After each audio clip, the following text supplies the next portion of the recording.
Proprio pochi minuti prima che tal Ben Shahar inizi il suo speech al World Business Forum 2022 a Milano, lo abbiamo incontrato per parlare. Lui è tra l'altro una formazione ad Harvard, oggi è consulente in leadership ma anche in psicologia positiva, quindi parleremo di leadership ma anche di felicità. Nice to meet you, Tal Ben Shahar. It's a so pleasure to talk with you for me. And I would like to start with one consideration. In these days, in the contemporary era, we have a leadership problem. We do indeed have a leadership problem because leaders no longer see themselves as serving the people. And when I say people, it could be political leaders, it could be business leaders. And the great leaders are those who see themselves as servants.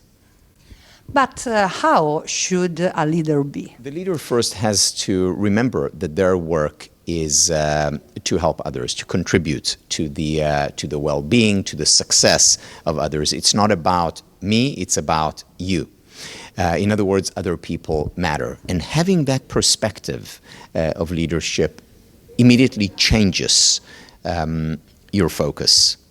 Changing your focus towards helping others. Now, what does helping others mean? Well, a lot of it has to do with the well-being of your employees, the well-being of your constituents. Is there a relationship between leadership and happiness? There's a very strong relationship between leadership and happiness. Why? Because what we see is that if you increase levels of happiness, even by a little bit, you immediately find that employees become more productive, more successful, more effective. Their engagement levels go up. They're less likely to leave the workplace. Today we talk about the great resignation. Well, many employees are leaving. If you increase their levels of well-being, they're far less likely to leave. Not to mention the fact that teamwork improves and also physical health improves significantly when you increase levels of happiness. But what can we do to make the people happy? What you can do to increase the happiness levels of employees is, first of all, lead by example. So do the kind of things that you would like your employees to do. For instance, increase physical exercise, physical movement in the workplace. What we know is that if you exercise more, you don't just become physically healthier, you actually become psychologically healthier. In addition to physical exercise, it is important to create an environment of psychological safety.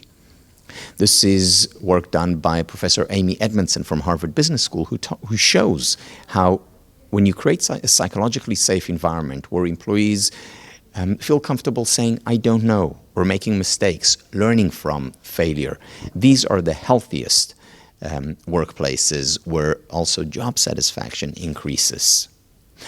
Additionally, helping employees find a sense of meaning and purpose in their work, to show them, to illustrate to them that their work matters.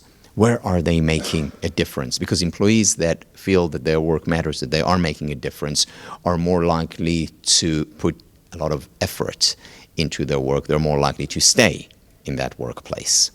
What do you suggest to a chief executive officer to manage efficiently, but also happily? First of all, to look at happiness and well-being as an important KPI, key performance indicator, because just as we look at profits and losses and revenues, it is important for managers, for leaders to look at their well-being of their employees, because ultimately what is measured is what changes. And if you want to shift the needle even a little bit to increase levels of well-being in the organization, you need to first measure it. And to measure it, you need to use questionnaires, you need to raise awareness in the organization, and you need to show your employees that their well-being matters to you.